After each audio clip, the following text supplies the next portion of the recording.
Deus vem para tocar as nossas famílias, né? Porque o tema de hoje é famílias curadas e libertadas pelo poder da oração. E vocês sabem que existem muitas maneiras da gente rezar. E desde o primeiro momento que eu cheguei aqui, vocês já estavam rezando. Estavam rezando o Santo Terço, depois nós rezamos através do louvor, depois nós rezamos com o Espírito Santo e agora nós vamos rezar com o poder da palavra de Deus. Porque eu não quero trazer a minha palavra para vocês, porque a minha palavra, ela pode ser bonita, mas ela é falha. Agora a palavra de Deus não. A palavra de Deus, ela é poderosa, porque ela transforma todas as realidades. E vocês sabem que a liturgia do dia, ela nos fala e ela dá o tom daquilo que Deus quer fazer. Olha, eu acho que se vocês tivessem procurado na Bíblia uma palavra para mostrar o poder de Jesus em curar e libertar alguém, não seria tão propícia quanto o Evangelho de hoje. O Evangelho de hoje, né, vai mostrar o poder que tem a oração de Jesus, o poder que tem a palavra de Jesus, o poder que tem a misericórdia de Jesus, o que ela pode fazer. E é isso que Jesus quer fazer na nossa vida. No Evangelho de hoje, a gente viu Jesus libertando um homem de uma legião de demônios. Aí você vai falar assim, Lucimar, também não precisa tanto, né? Mas às vezes nós temos uma série de situações que estão atrapalhando a nossa casa e a nossa família. Gente, para que Deus faça a obra, nós precisamos saber e conhecer o terreno que nós estamos. Nós precisamos apresentar para Jesus com convicção aquilo que se transforma em uma estratégia do mal para destruir a nossa família. Se o tema de hoje é famílias curadas e libertadas pelo poder da oração, nós vamos rezar dentro daquilo que o Espírito Santo for nos mostrando através da palavra e através de tantas estratégias que o demônio tem usado para dividir as nossas famílias, para destruir as nossas famílias. E eu tenho certeza, todos nós que estamos aqui somos família. Família não é somente aquele que é casado, né? Todos nós que estamos aqui somos famílias, porque todos nós saímos de uma família. Todos nós saímos de um lar, de uma casa. Todos nós que estamos aqui temos pai, temos mãe. Talvez todos nós temos irmãos, né? Talvez a maioria tem filhos também já. Então nós vamos refletir sobre esses pontos que têm sido uma estratégia do demônio mesmo para destruir as famílias. E se porventura, dentro de alguma estratégia, você perceber que tem essa investida do mal dentro da tua casa, você já vai guardando isso, porque nós vamos rezar em cima dessas estratégias. Nós vamos rezar clamando o poder da palavra de Jesus para libertar, para curar as nossas famílias, seja de situações. Quando a gente fala em cura, a gente pensa na cura física, mas existe a cura física, existe a cura psíquica e existe a cura espiritual. E é nessa que entra a libertação, tá bom? Para quem trouxe a Bíblia, nós vamos abrir a nossa Bíblia no Evangelho de Marcos, no capítulo 5, logo no versículo 1, que é onde começa o Evangelho de hoje. Marcos, capítulo 5, versículo 1. O Evangelho tem 20 versículos, mas nós sabemos que basta uma só palavra de Jesus para calar a voz de todo mal. Basta só uma palavra de Jesus que nós acolhemos para essa palavra transformar a realidade da nossa vida. Então vamos lá. Marcos capítulo 5, a partir do versículo 1. Esse, gente, é o Evangelho de hoje. Não tinha palavra mais propícia para a gente trazer do que essa daqui do Evangelho de Marcos. Olha só. Passaram então a outra margem do mar, a região dos Gerazenos. Assim que Jesus desceu do barco, um homem que tinha um espírito impuro saiu do meio dos túmulos e foi ao seu encontro. Então você imagina uma pessoa viva no meio dos túmulos onde habita os mortos. Aí você vai falar assim, não, Lucimar, pera lá, é para libertar e curar a nossa família. Mas muitas vezes a nossa casa parece um cemitério. Um lugar de pessoas vivas se comportando como mortas. Se comportando como pessoas que não dialogam, como pessoas que não se aproximam. Ali, ninguém queria chegar perto daquele homem. Porque aquele homem tinha um comportamento como que de doido, de louco, né? Na palavra vai dizer assim, na sequência, no versículo 3. Ele morava nos túmulos e ninguém conseguia amarrá-lo, nem mesmo com correntes. Muitas vezes tinham sido presos com grilhões e correntes, mas ele arrebentava as correntes e quebrava os grilhões e ninguém conseguia dominá-lo. Vocês já imaginaram uma pessoa assim? Até parece filme de terror, né? Uma pessoa amarrada com correntes, com grilhões e nada conter uma pessoa assim. Isso prova que ele tinha muita força, que ele estava muito atormentado, que ele estava num combate, que ele estava numa luta. E muitas vezes dentro da nossa casa nós estamos assim. Nada consegue nos prender com correntes de amor entre as pessoas, porque nós estamos ali combatendo com aquela força que muitas vezes não quer que a gente fique dentro da nossa casa. E aí às vezes nós vemos membros da nossa família caminhar entre os túmulos dos vícios, tá vendo? Às vezes não é um cemitério, né? Mas é um túmulo de vício, é um túmulo da bebida, é um túmulo da drogadição, é um túmulo da prostituição, às vezes é um túmulo de falsos deuses. Às vezes as pessoas estão perambulando aí, perdidas, desnorteadas, sem sentido da vida.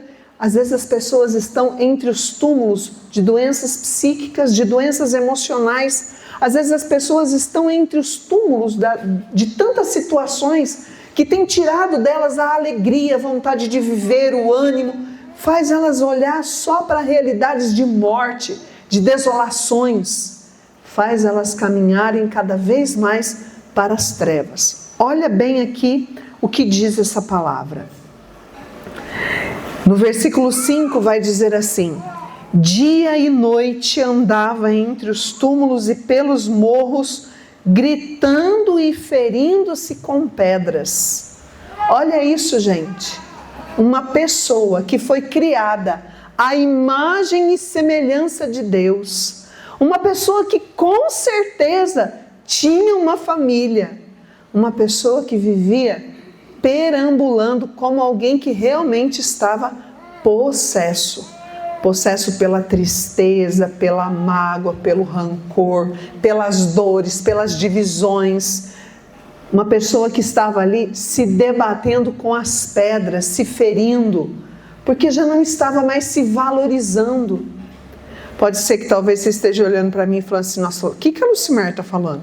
Eu estou falando que muitas vezes nós não vemos uma pessoa possessa dessa forma aqui dentro da nossa casa, mas nós vemos situações onde as pessoas estão desnorteadas, sem rumo na vida, estão sem esperança, estão sem um norte para seguir, estão sem uma fé. Olha isso aqui, gente.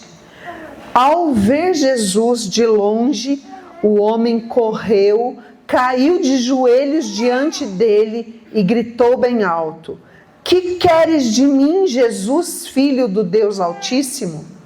Por Deus, conjuro-te, não me atormentes. Quem é que falou para ele que aquele lá era Jesus? Aqui a gente vê que o demônio, ele conhece a Deus. Viu? Então nesse momento aqui, ele vai para insultar Jesus. Ele vai para amedrontar Jesus. Mas olha o poder de Jesus. Jesus, porém, disse-lhe: espírito impuro, sai deste homem. E perguntou-lhe: qual é o teu nome? Ele respondeu: Legião é meu nome, pois somos muitos. E suplicava-lhes que não expulsasse da região. Ora, havia ali uma grande manada de porcos que pastava na montanha. Os espíritos impuros suplicaram então: manda-nos entrar nos porcos. Jesus permitiu. Vocês perceberam isso? Jesus permitiu. Ele não obedeceu o demônio. Viu? Jesus não obedece o demônio. Jesus permitiu. E olha por que ele permitiu.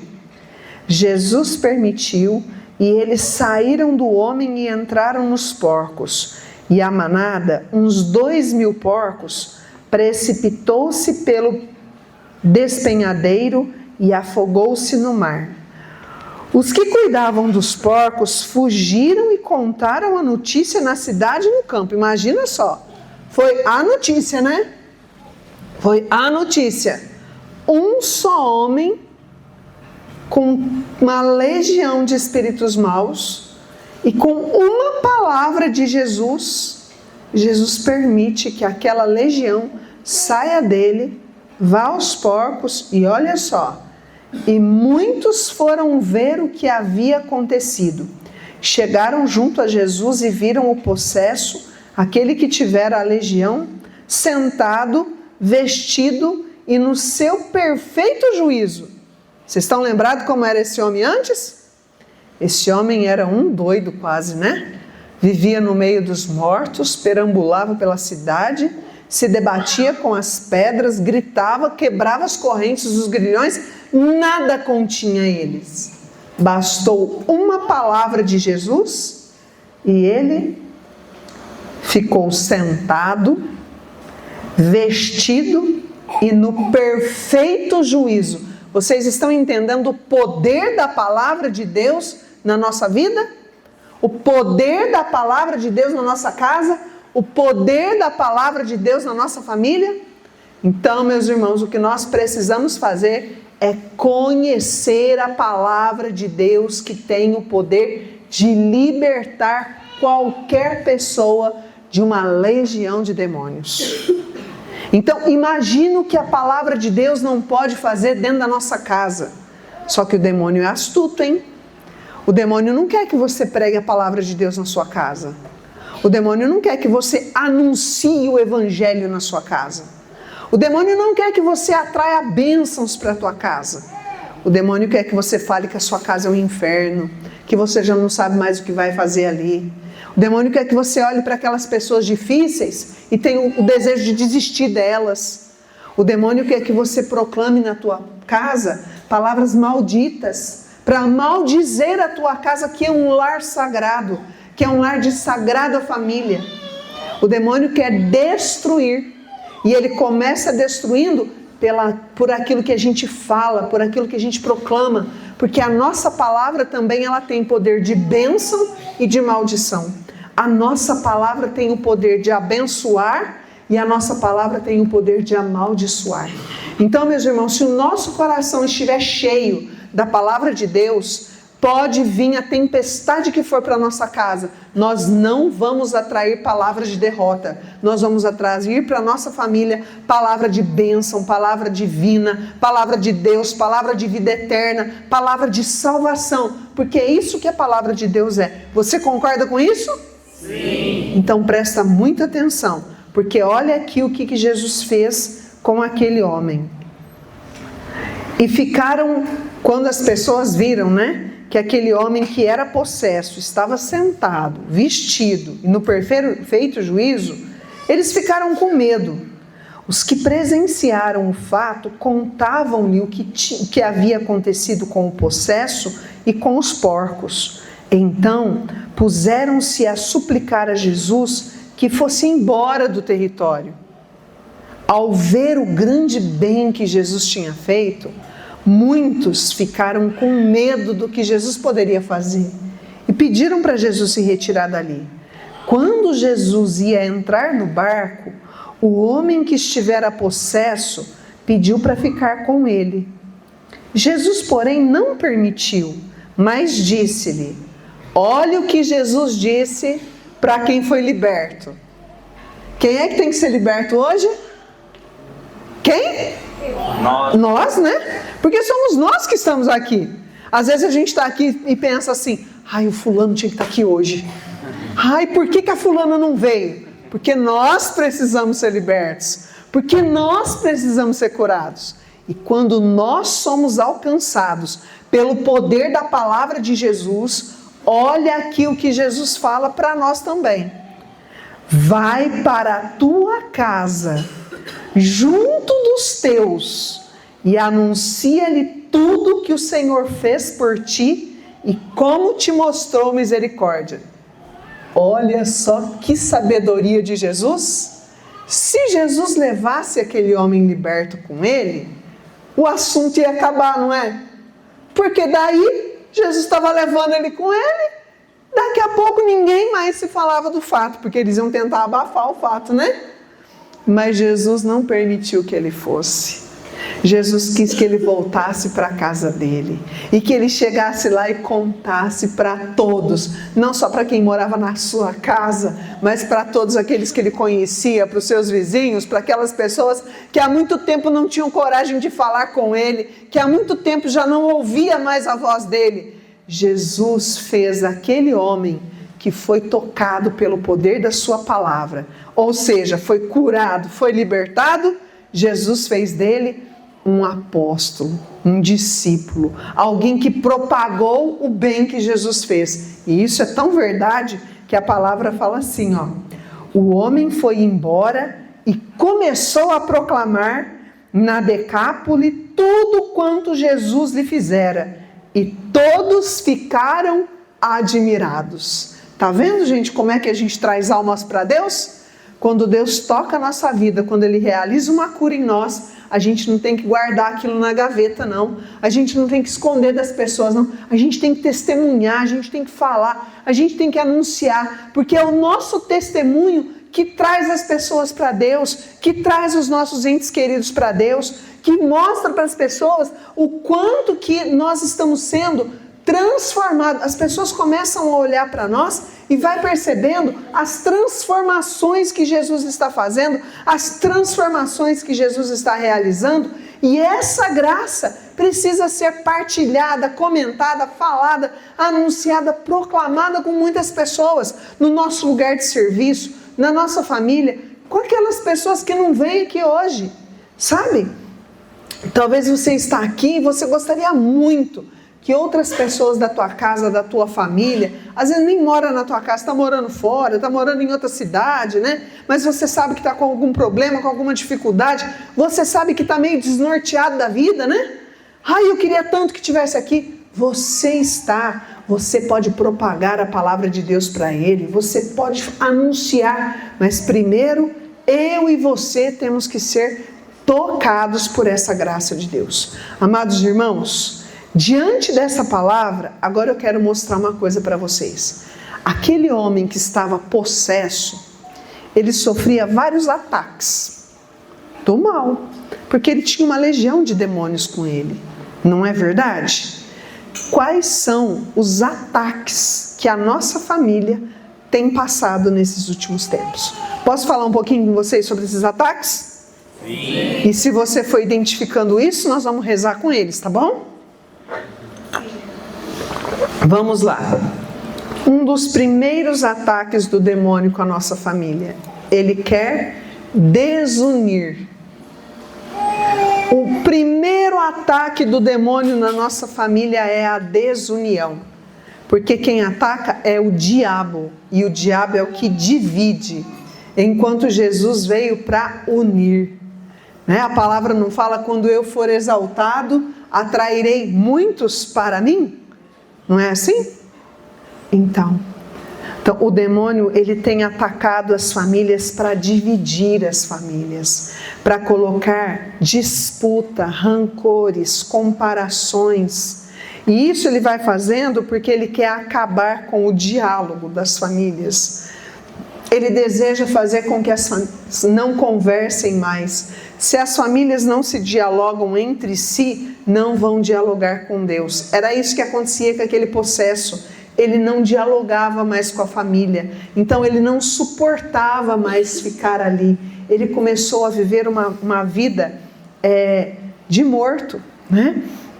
E através da desunião, o demônio ele tem jogado algumas estratégias dentro da nossa família para desunir. E olha como ele é esperto, presta muita atenção. Mesmo que você não concordar comigo, eu não vou ficar bravo com você, porque vai ser uma luta desigual. É isso mesmo que está acontecendo. Um dos bombardeios do demônio dentro da nossa casa é através de uma coisa que foi criada para ser boa, mas que a nossa indisciplina levou a gente a desunir da pessoa e viver de uma forma virtual. De quem que vocês acham que eu estou falando? Celular. Ah, vocês conhecem? Tem isso lá na casa de vocês? Pior que na minha também tem. Olha, gente, o celular é uma coisa boa. É uma coisa boa. A internet também tem coisas boas. Claro que tem, né? Só que onde que o demônio vai? Na nossa vontade. Ele vai onde? Na nossa inteligência. Ele vai onde? Nos nossos desejos. Porque ele quer bagunçar as coisas.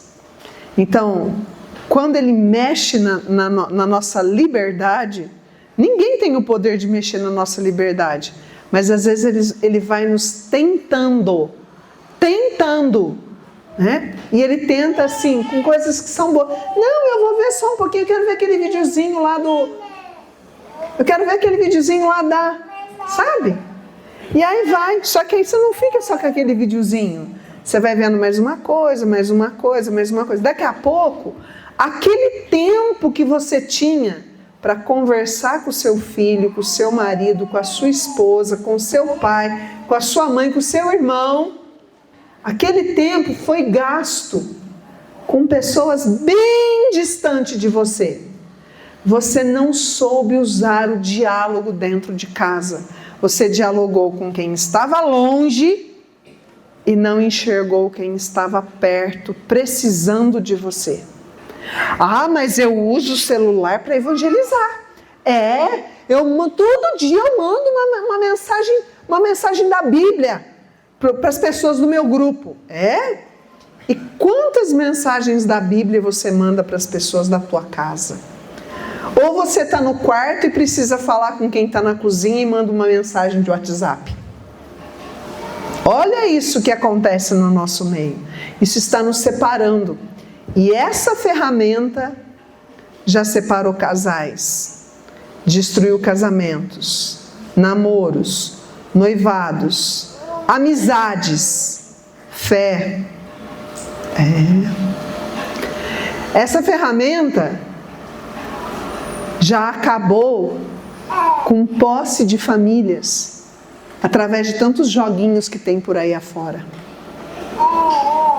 Essa ferramenta já tirou a atenção de muita gente. Deu problemas de sono, de insônia. Dentro da nossa casa tem acontecido isso. Olha lá, um cemitério de gente. Só fica a luzinha acesa de noite. Cuidado com isso. Então, a desunião é a primeira estratégia do demônio, porque ele sabe que família unida jamais será vencida. Se a tua família está desunida, você está dando ponto para aquele que é a desunião. Vamos lutar para a unidade. Outra coisa que é uma grande estratégia do demônio dentro das nossas famílias. Ele vai relativizando os valores cristãos. Quer ver só? A verdade é um valor cristão. Só que o demônio, ele vai relativizando isso. Ele vai fazendo você desconstruir o que é verdade. Ah, não, antigamente era assim, Lucimar, hoje não é mais. Quem falou para você que não é mais? Aonde que a palavra de Deus mudou? Porque a palavra diz que Jesus Cristo é o mesmo ontem, hoje e sempre. Vocês estão entendendo? Então, tem certos valores que nós devemos prezar como família, que a gente fala assim, não, mas eu prefiro que eles façam isso dentro de casa do que no motel. Uai, mas aonde é que está o valor do matrimônio na família? Aonde é que está o valor do respeito? Gente, nós somos criados para ser a imagem e semelhança de Deus, concorda? Está na Bíblia isso, né? Façamos o homem a nossa imagem e semelhança. Mas acontece que, para mim ser a semelhança de Deus, eu preciso viver a verdade, porque Jesus disse, eu sou o caminho, a verdade e a vida. Então, se Jesus é a verdade, quem que é a mentira? Ah, é o demônio? É mesmo. Porque Deus é o pai da verdade. E o demônio, o pai da mentira. Quando eu proclamo a verdade, eu me assemelho a quem? A Deus. Quando eu proclamo a mentira, eu me assemelho a quem? Tá vendo? Então, o demônio, ele pincela assim dentro da nossa casa. Uma mentirinha só. É pro bem. Nunca uma mentira vai ser pro bem. Nunca. Nunca. Eu me lembro numa situação da minha família, onde eu cheguei pro padre e falei, padre, pelo amor de Deus, mas se eu falar a verdade pro meu pai, ele esgana essa pessoa.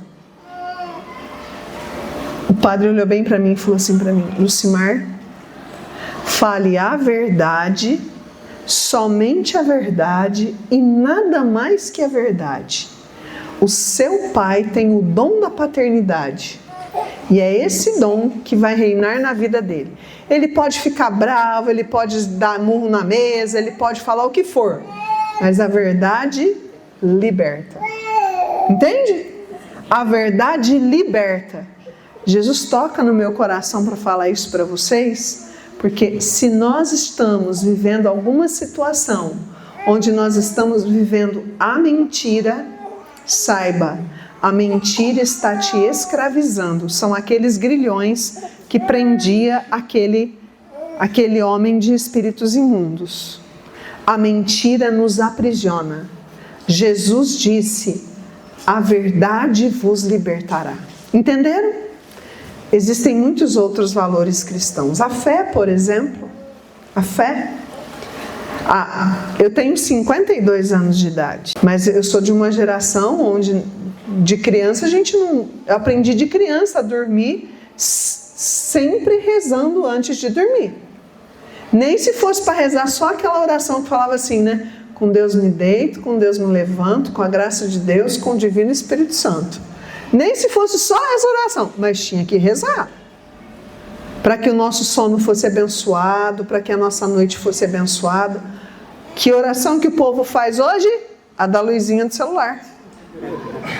E aí quer dormir bem à noite. E aí quer que não tenha pesadelo. E aí quer que não fica maquinando as coisas. E aí quer que não fica desconstruindo a verdade, desconstruindo a fé. Tá? Nós moramos em cidades de interior, né? Aqui, Piratiba, São José, nós somos bem do interior do estado de São Paulo. Nós ainda temos a graça de ver as nossas igrejas lotadas no domingo. Mas se a gente não cuidar, esse valor da fé vai ser arrancado das pessoas. Nós precisamos estar atentos com isso. Outra situação que o demônio tem feito, e a gente não tem percebido, ele tem destruído a identidade do pai e da mãe. Quem é pai e mãe aqui? Levanta a mão. Olha, meus amados irmãos, eu quero dizer uma coisa para vocês. Pode abaixar a mão. Cuidado. Cuidado. Porque o demônio está tentando destruir a identidade do pai e a identidade da mãe. O pai, ele precisa ser na vida da família aquilo que Deus criou para o homem ser. O homem é a força de Deus. O homem é na família a proteção divina. O homem é na família o provedor. o homem é na família a paternidade divina. Mesmo que ele não é pai biológico, ele tem essa paternidade. O demônio tem tirado isso dos homens. O demônio tem esfregado na cara de muitos homens, sabe? A disputa entre homem e mulher. Não. O teu lugar de chefe da família é teu. A unção para isso está com você, pai. É você quem tem que ditar as regras para o filho. Não é o filho para você. Porque se o filho dita a regra para você, você está criando filhos com síndrome do imperador. Você sabe o que é isso? Você sabe o que é síndrome do imperador? É quando o filho manda no pai. É quando o filho vem e quer fazer birra e manha e quer aquilo que ele quer. Aí o pai se curva diante do filho. E aí, pode ter certeza, você vai ter muitos problemas na juventude desse filho, na vida adulta desse filho. Cuidado. Mãe, olha, quando eu quero só falar mais uma coisa aqui para os pais, né? O meu pai, ele é uma pessoa muito brava, sabe? Muito brava mesmo. E quando eu era pequena, eu tinha medo dele. E eu falo para vocês que ele sempre foi de poucas palavras. Mas se ele fizesse assim, ó, não precisava fazer mais nada, eu já entendia. Era de poucas palavras e só olhar bastava. Entende? E hoje? Fala uma vez, 2, 10, 1000 e não tem, e aí vai pro grito e quando vê, você dá a vitória pro filho. Não, gente, não faça isso. Olha o sinal da proteção de Deus que tem no homem. Na minha infância eu morava na roça e eu tinha medo de chuva. Hoje a gente estava vindo para cá, né? Passamos um caminhão assim, aquela água foi com tudo na gente, eu até fiz assim, né? E eu sempre tive medo de chuva. Gente, e na roça a gente consegue ver o tempo de chuva armar, né? Se eu tivesse em casa e o meu pai estava dentro de casa, podia relampejar, trovejar, vinha aquele toró d'água, vinha até pedra. Eu estava tranquila. Porque ele estava ali dentro de casa. Quando ele não estava, bastava uma garoinha para eu já ficar, cadê o papai? Cadê o papai? Cadê o papai? Porque a gente precisa dessa figura paterna que protege. Entende? Nós precisamos disso. E o demônio tem tirado essa identidade dos pais. Tem colocado outros senhores na nossa casa. E as mães então? E as mães então? Quando Deus cria uma mulher, Ele cria a mulher para ser a ternura dele dentro daquele lar. A mulher é aquela... Nós mulheres falamos mais que os homens mesmo. O nosso cérebro foi constituído assim. Então nós produzimos mais palavras do que o homem. É próprio da mulher isso. Nós não somos faladeiras. Nós só falamos mais. A gente tem mais palavras do que os homens. Mais vocabulário, né? Sim. E o que acontece? Deus deu para a mulher esse dom. Mas Ele também deu para a mulher a graça de ser a ternura dele dentro de casa. O que a ternura faz? A ternura harmoniza o lugar. Prepara o lugar. Organiza. Pode perceber numa família, quando a avó é viva, em datas especiais, para onde que a gente vai? Para a casa da avó. Porque ela tem esse poder de reunir. Porque é próprio da mulher reunir, ser terna. É próprio da mulher educar. É dela isso. Só que hoje, o que o demônio tem feito? Entulhado a mulher de serviço, para que ela não tenha tempo de estar na família, para que ela não tenha tempo de ser presença para os filhos. Isso é sério. Isso é sério. A mulher pode trabalhar, ela pode ter o seu trabalho sim, mas ela não pode esquecer que ela tem uma missão. Ela não é só a ternura de Deus, ela é a beleza de Deus ali na casa. Sabe? Se por um lado o homem é a fortaleza de Deus, por outro lado a mulher é a ternura de Deus. E essa ternura de Deus faz as pessoas da casa se sentirem seguros, se sentirem seguras. Quanto tempo tem o seu bebê? 7 meses. Eu estou vendo aqui uma mãe com um bebê de 7 meses no colo, né? Nessa fase que o seu bebê está, do 0 até os 2 anos de idade, é a fase que a figura que forma a confiança e a segurança no bebê é a mãe. E o pai, o que faz? O pai protege. Mas quem forma a confiança e a segurança que vai fazer dessa criança ser uma criança com iniciativa, ser uma criança que vai criando uma independência, é esse momento aqui. É essa figura, a mãe. Depois dos 2 até os 3 anos e meio, aí vem a figura do pai. Porque é onde ela vai sentir a proteção, a paternidade, onde ela vai sentir o provedor que o pai é.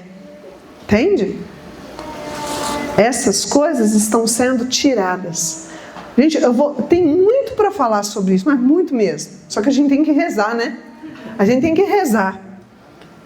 É tão sério essa destruição da identidade do pai e da mãe, que o demônio já está mudando até o jeito da nossa casa. Não importa se você tem pratos de porcelana ou marmitinha de margarina para comer. Não importa se a tua mesa é de madeira, é de pedra, é de aço, é de vidro, não importa o jeito que ela é. O importante é que a sua mesa seja um altar. Olha onde o demônio tem ido. Ele tem tirado as famílias ao redor da mesa. E aí as famílias justificam assim: não, mas é porque lá em casa cada um tem um horário. Olha, cada um entra num horário no serviço, cada um almoça num horário, cada um chega em casa na janta num horário. Então às vezes a gente vai conseguir comer junto no domingo. E olhe lá. Cuidado. Cuidado com esse ativismo. Porque esse ativismo desconstrói os altares da nossa casa. Desconstrói o altar da palavra, porque a gente começa a não ter tempo mais para ir na missa. Desconstrói o altar da mesa, da cozinha, porque a gente já não tem tempo mais de jantar e almoçar junto. E para os casais, desconstrói o altar do leito nupcial. Porque a hora que ela chega, você já está dormindo. A hora que ele chega, você já está dormindo. A hora que ele sai para trabalhar, você não levantou ainda. Cuidado, cuidado com isso. Assim que a divisão vai chegando em casa. Tá bom? Posso falar mais um? Eu trouxe um monte aqui. O demônio tem atacado a santidade do matrimônio. O que é um matrimônio cristão? Quem compõe um matrimônio cristão? Quem compõe? Homem e mulher. Vocês são casados? Sim. Vem cá. Vamos ver quem compõe um matrimônio cristão. Quem que compõe? Um homem E uma mulher. e uma mulher. É isso aqui que compõe o matrimônio. Outro ataque para as famílias. Vamos botar mais uma pessoa no meio dessa história. Tá certo? Não. Não está certo. Porque aqui está, Jesus, quando ele quis ter uma família, esse foi o exemplo que ele teve.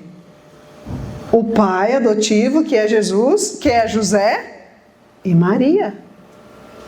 E ambos foram escolhidos por Deus para ser a sagrada família para Jesus. Então aqui está um modelo de como nós temos que seguir. Qual é o ataque na santidade do matrimônio? Não está bem com esse? Vai procurar outro. Não está bem com essa? Vai procurar outro. ou então começam com relacionamentos diferenciados por aí, que eu não vou falar aqui agora, até pelo público que está aqui. Mas que vocês sabem muito bem o que eu estou dizendo. Então, aqui está o modelo do que Jesus mostrou para nós que é a família. Existe outra maneira, como que ela chama? Maria Teresa. Existe outra maneira da Maria Teresa nascer sem ser a união de um óvulo com um espermatozoide? Não tem outro jeito para formar vida, gente. E o demônio está atacando essas áreas. Está atacando. A casa se aluga, mas a barriga se aluga. Gente, é muito sério essas coisas que nós estamos falando. Esses ataques têm destruído a harmonia da santidade do casal. E é assim que vai tirando a identidade da mãe, a identidade do pai, entende? Para Maria Teresa, Isso. como você chama? Edivânia. A Edivânia sempre vai ser a mãe da Maria Teresa. E o Júlio sempre vai ser o pai. Sempre. Não vai ter outra alternativa na vida dela. A mãe sempre vai ser a Edivânia e o pai sempre vai ser o Júlio. Ai, Lucimar, mas e as crianças que são filhas do coração? Aquele que é o pai do coração é o pai dela. E aquela que é a mãe do coração é a mãe dela. A figura masculina e a figura feminina sempre vai ser a paternidade e a maternidade divina para a criança. Vocês entendem? Obrigada, viu? Parece muito simples isso que eu estou falando, mas é muito sério. Porque nesse ataque do matrimônio já não ser mais santo, as esposas estão buscando um esposo que não tem mais o modelo de José. Buscam um modelo de esposo que aparece lá naquela série, que aparece lá naquela revista. Nem tem mais revista hoje, né? É tudo na internet mesmo, né? Então, estou até desatualizada aqui. Esposas que estão aqui, é você que vai tornar o teu esposo santo. Esposos, são vocês que vão tornar suas esposas santas. E olha, existem mais coisas, a destruição da vida familiar, aquela coisa de roubar o tempo da família para a família. A família já não sai mais junto porque não tem tempo. A família já não tem mais um passeio junto porque não tem tempo. Né? A família já não tem o dia da família mais, por quê? Porque não tem tempo. E é engraçado, né? Às vezes está na igreja e fala assim, esse final de semana vai ser para minha família. O sofá virou família. Porque fica o dia inteiro no sofá lá, ó. Cadê a família? Está no sofá. Né? Isso é sério, gente, isso é sério. Os ataques que têm afastado os filhos na fé. Mas eu quero colocar aqui para vocês algo muito sério. Quando eu comecei a caminhar na vida da igreja, a primeira vez que eu entrei num grupo de oração foi em agosto de 1991, lá no Grupo São Cristóvão, em São José do Rio Pardo, né? Foi a primeira vez que eu entrei num grupo de oração. E aí, conforme eu fui caminhando dentro do grupo de oração, eu fui descobrindo, e olha, a minha família era o meu pai, a minha mãe, eu e a minha irmã, que é 10 anos mais nova do que eu. E eu fui no grupo de oração por causa de uma situação que a minha irmã, na época, com 9 anos, vivia. Sabe? Ela estava com síndrome do pânico, com 9 anos de idade. Vocês têm noção do que é uma criança com síndrome do pânico? Jesus, meu Deus do céu. Como que nós sofríamos de vê-la sofrer? E aí, então contaram para minha mãe que lá no grupo de oração o pessoal rezava, né? Então nós fomos no grupo de oração para ela receber a oração. Mas quem foi tocada fui eu. Porque fui eu que fui para frente, né? E eu me lembro que quando eu cheguei no grupo de oração, nossa, eu senti uma coisa muito boa. E eu comecei assim a querer levar para dentro da nossa casa aquilo que eu estava vivendo no grupo de oração. Porque eu achava que daquela forma a minha irmã ia ficar melhor. Então foi isso que eu comecei a fazer mesmo, né? E eu fazia isso com muito amor, gente, com muito amor mesmo, porque eu amo a minha irmã. E aí, Conforme o tempo foi passando, eu fui descobrindo o valor dos sacramentos, porque a gente pode rezar para a nossa família também com os sacramentos, né? E tinha uma coisa que me incomodava. Eu já tinha um tempo da caminhada do grupo de oração, já estava ali com mais de 20 anos de idade, e eu não me lembrava de ter visto meu pai entrar na fila da comunhão. E nem me lembrava de ter visto meu pai se confessar. Embora o meu pai é um homem justo, um homem trabalhador, um homem que sempre prezou ali pela família, mas eu não me lembro de ter visto meu pai comungar, de ter visto meu pai confessar. E ali eu senti o desejo de me unir com a minha mãe. Olha isso aqui, famílias curadas e libertadas pelo poder da oração. Eu primeiro experimentei o valor da Santa Missa na minha vida, o valor da Eucaristia na minha vida, o valor da confissão na minha vida. Depois eu olhava para ele, via que ele não vivenciava, ele ia na missa e não comungava, né? Aí eu resolvi fazer um combinado com a minha mãe.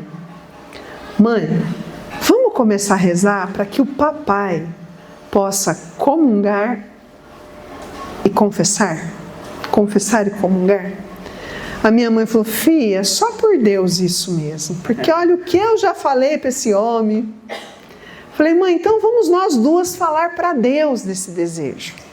Eu tinha aprendido isso dentro do grupo de oração, que a família pode se unir para rezar para uma causa. Quando a gente faz isso, acontece perdão, gente. O perdão liberta a gente. O que não deixa a gente perdoar é o orgulho.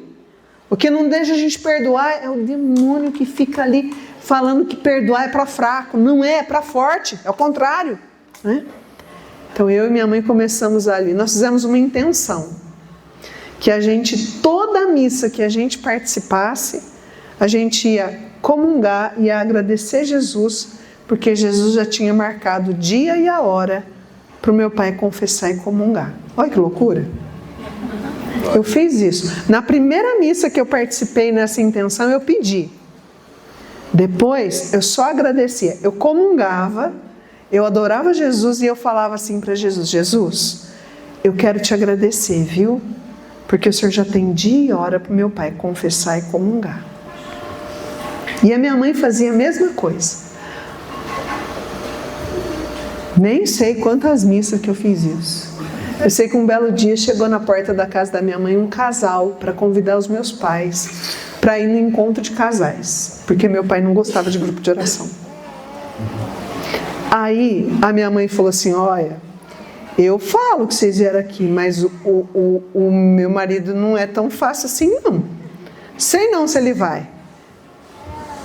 Aí o casal falou, pode deixar que a gente vai vir aqui então na hora que ele está aqui para convidar vocês. E assim foi. Preencheram a ficha. Foram para o encontro de casais. No sábado de manhã, quando ele saiu de casa, ele falou assim para minha mãe, eu vou, hein? Mas se eu chegar lá, tiver muita bobeira, eu vou vir embora, hein? E eu só falei assim, obrigado, Jesus, porque você já tem o dia e a hora para o papai confessar e comungar. Encontro de casais, vocês sabem que no último dia, na última missa, os filhos vão, né? Quando eu cheguei lá, na casa de Nazaré, em São José do Rio Pardo, que eu vi o meu pai com a minha mãe, eu olhei para minha irmã e falei assim, parece que o papai bebeu. Aí ela falou assim, acha, Tata, aqui não tem bebida não. Eu falei, olha a cara dele. Ele estava com um jeito diferente, um semblante alegre, porque eu só via meu pai rindo quando ele bebia. Aí começou a missa, né? Tem aquele momento que os casais entram, que daí eles veem a gente ali, aquela coisa errada toda. Na hora da comunhão, o que vocês acham que eu vi? Na fila. O meu pai levantou do banco, olha, até me arrepia, e foi para a fila da comunhão. A minha mãe olhou para trás assim, ó, minha mãe estava chorando, né?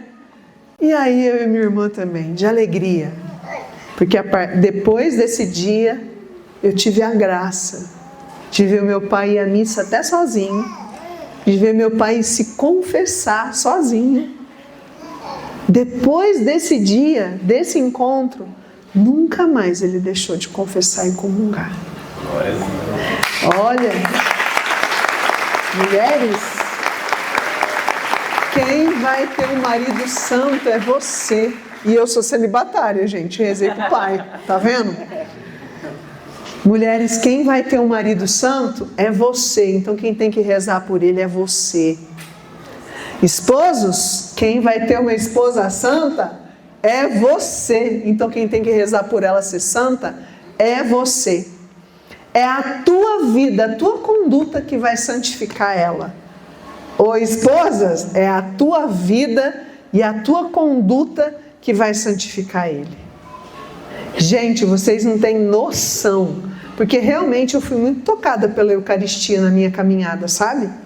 Então, quando eu vi o meu pai indo para aquela fila de comunhão, gente do céu, quase lavei o chão da igreja da Casa de Nazaré. Era uma alegria, um negócio assim, sabe? E aí depois daqueles dias, que coisa maravilhosa! A gente teve problema depois? Muitos. A gente teve situações difíceis? Muitos. Mas a gente tinha um diferencial depois. A gente podia ir na missa junto, participar e comungar juntos. E era aquela comunhão que ia reforçando a comunhão familiar. Amados, vamos pedir para que Deus venha e toque o nosso coração. Que Ele possa nessa noite mesmo derramar sobre as nossas famílias a graça do seu amor, para libertar as nossas famílias de todos esses ataques. Então, se você passa por situação de desunião na tua família, se tem pessoas da tua família que estão perdendo os valores cristãos, se você se sente pai e mãe, assim meio que destruído, sabe? Na figura paterna e na figura materna na tua casa. Se você sente que ali na tua família, a comunhão da família está sendo destruída, se você sente esses ataques na santidade do teu matrimônio, se você percebe que os seus filhos estão se afastando da fé, vamos clamar. Vamos lá, pessoal da música, vamos me ajudar? Vamos pedir mesmo nesse momento que a graça de Deus venha nos visitar, venha nos lavar, venha nos purificar, venha tocar a nossa vida.